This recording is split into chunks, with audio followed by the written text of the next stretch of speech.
Que a paz de nosso Senhor e Salvador Jesus Cristo venha reinar em cada coração. Mais uma vez, é uma palavra de Deus para você. Tenha um bom dia. Você que está acordando agora, você tem um bom trabalho. Que Deus guarda você, você que vai de ônibus, de moto, de carro, para o seu serviço. Que você tenha uma boa viagem. Que Deus possa estar te guardando na sua ida e na sua volta para o seu trabalho. Que no seu trabalho o seu patrão vai te promover, o seu salário vai aumentar. E que não venha faltar o pão de cada dia para você. E aqui no Evangelho de Jesus Cristo, segundo escreveu o Dr. Lucas, capítulo 15, versículo 11, a seguir, o epígrafe, parábola do filho pródigo. E de certo homem tinha 2 filhos, e o mais moço deles disse ao pai: Pai, me dá a parte da fazenda que me pertence. E ele repartiu por eles os haveres da fazenda. E poucos dias depois, o filho mais novo, juntando tudo, partiu para uma terra longínqua e ali dispersou a sua fazenda, vivendo dissolutamente. E havendo ele gastado tudo, houve naquela terra uma grande fome, e começou a padecer necessidades. E foi e chegou-se a um dos cidadãos daquela terra, o qual o mandou para seus campos para apacentar porcos. E desejava encher o seu estômago com as bolotas que os porcos comiam, e ninguém lhe dava nada. E tornando-se disse: Quantos jornaleiros de meu pai têm pão em abundância e eu que padeço de fome? Levantar-me-ei e ter com meu pai e direi: Pai, pequei contra o céu e perante ti, já não sou digno de ser chamado seu filho. Fazem como um dos seus jornaleiros. E levantando-se foi para o seu pai. E quando ainda estava longe, viu o pai e se moveu de íntima compaixão, e correndo o lançou ao pescoço e o beijou. E o filho lhe disse: Pai, pequei contra o céu perante de ti. Já não sou digno de ser chamado teu filho.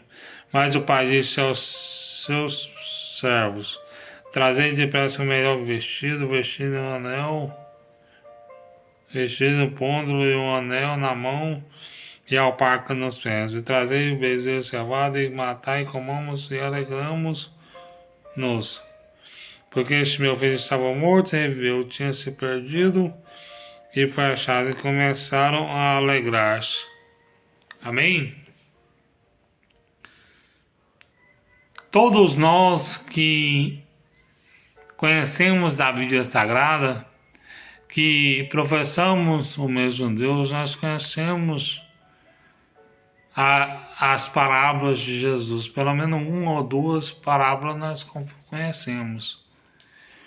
E Jesus ele falava por parábolas. Porque uma vez os discípulos perguntam para o mestre: Mestre, por que o Senhor fala por parábolas? E Jesus fala: Eu falo por parábolas para vocês terem uma compreensão melhor. Porque a vocês eu lhes dou o direito de compreenderem as parábolas. E Jesus reunia-se grande multidão. Certo dia, Jesus reúne os escribas, os fariseus, os ortodoxos, os judeus, os gentios, pessoas de todos os cantos da terra. Jesus reúne, de vários lugares da terra, melhor dizendo. E o povo ia até Jesus para receber cura, para receber milagres, para receber bênçãos do Senhor, e muitos iam até para receber a salvação.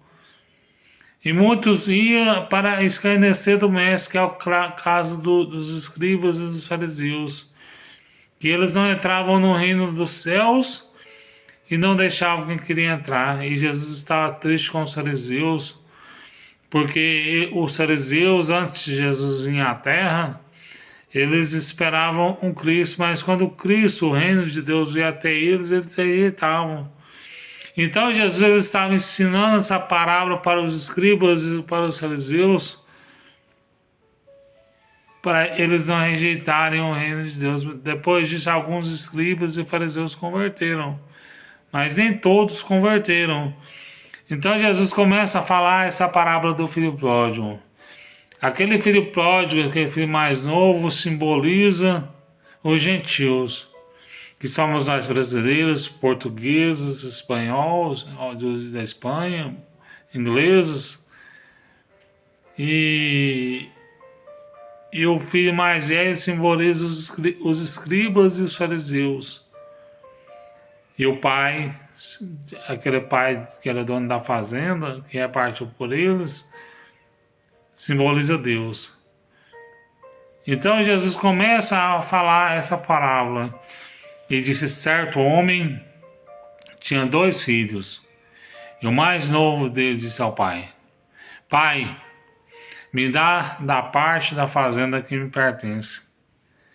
E o pai repartiu por eles a fazenda. E ele foi gastar o seu dinheiro alegre. Achava que aquele dinheiro não podia acabar um dia. Começou a esbanjar dinheiro. Ele foi para uma terra longínqua e distante. E começou a gastar dinheiro com meretrizes, com drogas, com cigarros, com bebidas, com cervejas. Ele não preocupava com o dia de amanhã. Ele podia investir o seu dinheiro. Mas ele começou a esbanjar o seu dinheiro. A Bíblia fala que nós não devemos gastar aquele dinheiro, não devemos gastar dinheiro naquilo que não é pão. E ele gastava dinheiro com cerveja, ele gastava dinheiro com meretrizes, ele gastava dinheiro com jogos de azar.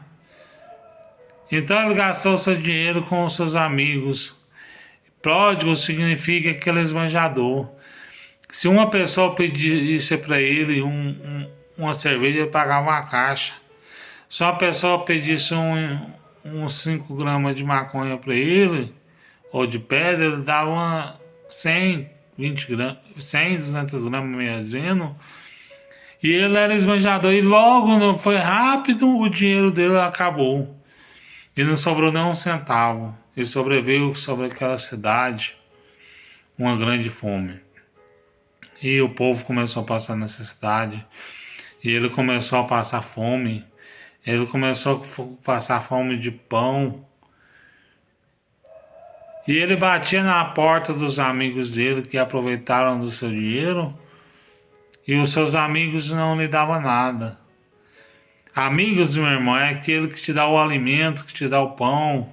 Às vezes você está na sua casa, as pessoas da sua família são seus amigos. Os irmãos em Cristo são seus amigos, que quando você precisa de um alimento, de uma cesta, os irmãos te ajudam da igreja. Mas as pessoas do mundo só querem te aproveitar de você. Nem todas querem aproveitar, mas a maioria só está interessado no que você tem. E aquele jovem começou a passar necessidades, começou a passar fome. E um certo fazendeiro usou de misericórdia para com ele e deu um serviço de apacentar porcos. Naquela época, o serviço de apacentar porcos, meus irmãos, era um serviço mais humilhante, era humilhante, semelhante à prostituta ou cobrador de impostos. Era um serviço desonroso para o povo judeu naquela época. Porque o povo judeu daquela época, eles não comiam porco, eles achavam um serviço horrível aos olhos de Deus. E ele, olhando os porcos comer aquela alfarroba, aquelas bolotas, e ele desejava comer daquelas alfarrobas que os porcos comiam. E ele desejava, ele disse: levantar-me-ei, irei ter com meu pai. Ele disse: levantar-me-ei, irei ter com meu pai. Porque ele estava afastado e destituído da glória de Deus. Levantar-me-ei, irei ter com meu Pai. Às vezes ele deseja ir para a presença de Deus, às vezes você deseja ir para a presença de Deus, mas aí você lembra das bolotas, você lembra do pecado, da lavagem, que os porcos comiam, você fala, eu vou para a presença do Pai, eu vou voltar para a presença de Deus. Quando você fala, eu vou voltar para a presença de Deus, é Deus tocando no seu coração, para você voltar para a presença dele. Ele disse, levantar-me-ei, irei ter com meu Pai. Direi, Pai, pequei contra o céu diante de ti. Já não sou digno de ser chamado teu filho. E ele pecou diante de Deus, diante do Pai, diante de Deus. Ele não era digno de ser chamado teu filho. Na verdade, meu irmão, eu e você, nós não somos dignos de ser chamados filhos de Deus. Efésios capítulo 2, versículo 8 e 9, porque pela graça sois salvos mediante a fé. Isso não vem de vós, é dom de Deus, não vem das obras para que ninguém se glorie. E mais na frente eu vou explicar sobre as obras mesmo. E ele foi embora para a casa do pai dele. E todas as vezes, o pai dele, todos os dias, o pai dele estava ali na frente da sua casa esperando o filho voltar. E ele vê o seu filho barbudo, descalço, sujo, fedido, cabeludo, roupa rasgada. E ele disse, lá, meu filho vem. Um dos seus criados fala, aquele lá não é seu filho, porque ele saiu daqui barbeado, ele saiu daqui bem vestido, calçado, não saiu descalço, não saiu daqui cabeludo, saiu daqui bem cortado o cabelo. Aquele não é seu filho, o pai conhece os passos do filho, disse, aquele lá é meu filho. E o filho veio para abraçar o pai, e o filho ia falar, pai, me perdoa. E o pai nem quis saber. O pai já abraçou logo o filho, e o pai não quis receber o filho como um dos seus jornaleiros. O pai não quis saber, melhor dizendo, que ele não quis receber como um jornaleiro. O filho ia falando, pai, receba eu como um dos seus jornaleiros. E o pai não quis saber. E abraçou o seu filho e chorou. Acreditou que ele ficou uns 5 minutos abraçado no seu filho. E chorando, alegrando. A Bíblia fala que quando uma alma converte, os anjos fazem festa. E os anjos estavam fazendo festa. E o filho estava fazendo festa. E o pai estava fazendo festa, melhor dizendo.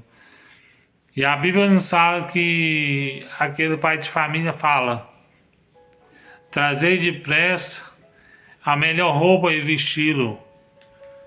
Trazei depressa um anel e sandálias nos pés. Aquele anel que ele usar simboliza a aliança, a autoridade, a nova aliança que o pai estava fazendo com ele.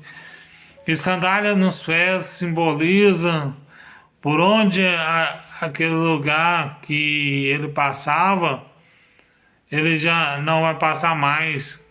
E umas vestes novas simboliza aí que ele será lavado no sangue do Cordeiro. Ele seria uma nova criatura em Cristo Jesus. Aquele pecado que ele cometeu, Deus esqueceu daquele pecado.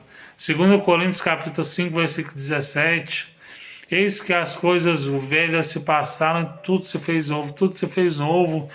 Mas aquele irmão mais velho que nos dias de hoje, a pessoa fica lembrando do nosso pecado, aquele irmão mais velho ficou lembrando do pecado do seu irmão. Aquele irmão mais velho estava no campo, aquele irmão mais velho fazia tudo o que o pai pedia. Se o pai pedisse para ele trabalhar lá na fazenda, para matar um bezerro, alguma coisa assim, ele fazia tudo o que o pai pedia. Mas ele achava que por ele obedecer os mandamentos do pai, ele era digno de ser salvo. Mas a salvação não vem pelas obras para que ninguém se glorie. Efésios capítulo 2, versículo 8, igual eu falei, porque a salvação, versículo 9, a salvação não vem pelas obras para que ninguém se glorie, versículo 8. Porque pela graça sois salvos mediante a fé. Isso não vem de vós, é dom de Deus. A salvação é presente de Deus, é dádiva de Deus. E aquele filho pródigo, aquele filho mais velho, ele achava que ele ia ser salvo porque ele era digno. Mas na verdade nós não somos dignos. Os escribas e os fariseus achavam que eles eram dignos de Deus por eles serem filhos de Abraão, mas eles não eram dignos. Eu e você não é digno de ser chamado filho de Deus, porque digno mesmo de salvação é Cristo, porque Jesus deu a vida por mim e por você ali na cruz do Calvário. Romanos 3:23, porque todos pecaram e destituídos estão da glória de Deus. E o filho mais velho disse: quem está aí? E um dos seus caras fala: é seu irmão que está aí, seu pai recebeu o sonho salvo. E ele fala para seu pai: pai, nunca transgredi um mandamento do Senhor. O Senhor nunca me deu um novilho cevado para confraternizarmos com nosso irmão. E com ele você matou um novilho cevado. E o Senhor nunca matou nem um cabrito para me alegrar com meus irmãos. E o pai de família disse: alegrar porque esse seu irmão voltou com o Senhor salvo. Porque ele estava morto e reviveu. Tinha se perdido e foi achado. Muitas pessoas, meus irmãos, que estão na igreja nos dias de hoje, que são os escribas, que são os fariseus que simbolizam, quando uma pessoa está lá no mundo, quando ele volta para a igreja, fala: semana passada já estava bebendo, já estava drogando, agora já está na igreja cantando, dando uma de santarrão, nem converteu de verdade. Se essa pessoa não converteu, porque nem é crente, nunca foi crente, nunca vai ser. Esses que são os escribas e os fariseus, porque nunca converteram, nunca teve um novo nascimento, está na igreja, está fazendo tudo que Deus pede, mas Deus não agradou deles, porque eles achavam que eles iam ser salvos, porque eles tinham obras. A salvação não é pelas obras, mas as obras seguirão aqueles que crerem. Todos nós que somos cristãos, que somos evangélicos, nós somos obras. Mas as obras não salvam ninguém. Até mesmo você dar um copo de água para uma pessoa, isso já é uma obra. Porque todos nós, se der um prato de comida, todos nós temos obras. Mas a salvação não é porque você é bom, não é porque você deixa de fazer isso e aquilo. A salvação não é porque você é bom. Porque bom mesmo é Jesus. Aquele jovem rico fala: bom mestre. E Jesus fala: bom é somente Deus. E nós temos que se esforçar para entrar no reino de Deus.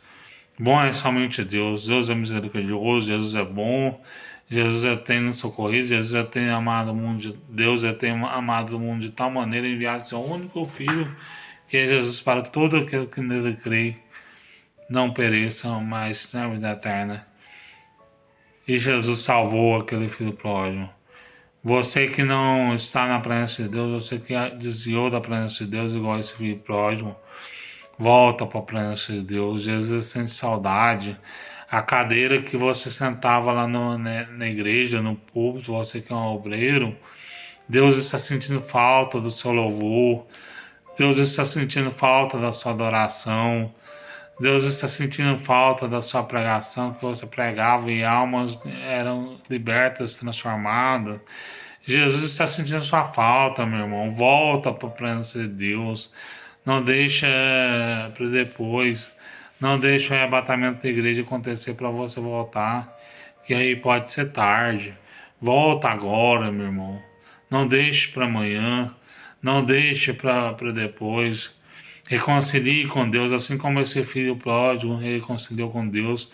Não olhe para os escribas, não olhe para os fariseus, não olhe para as pessoas hipócritas, porque todos nós somos apedrejados. Aquela mulher que estava no ato de adultério na Bíblia, eles queriam condenar aquela mulher, mas Jesus sabe que aquele que dentre vós estiver sem pecado, que seja o primeiro que lhe atirar a pedra. E Jesus, olhando, não viu ninguém, disse: onde são os seus acusadores? E ela fala: Jesus, alguém te condenou? E aquela mulher fala: ninguém me condenou, então vai e não peques mais. Ninguém condenou aquela mulher porque tinha pecados. Todos nós pecamos, todos nós temos falha. Evangelho de João, capítulo 1, versículo 12, capítulo 1, versículo 8 ao 12, se eu não me engano. Se dissermos que não temos pecados, na verdade nós fazemos de nós os mentirosos, e a tua palavra não está em nós. Se nós dissermos que não temos pecado, nós somos falhos, nós somos mentirosos. Então a salvação não é porque você obedece, você faz tudo aquilo que Deus pede, porque ninguém dá conta de fazer tudo que Deus pede.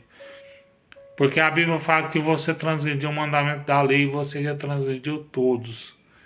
A salvação é graça, a salvação é presente de Deus. Não olhe para aqueles irmãos, aqueles filhos mais velhos, aqueles irmãos, aqueles escribas, aqueles fariseus, levando nos dias de hoje, falando que você não consegue ser um cristão, mas olhe para o Pai, olhe somente para o Pai, não olhe para mim, não olhe para o meu irmão, mas olhe para o Pai, porque o Pai, Ele é perfeito. O Pai, Ele quer te salvar.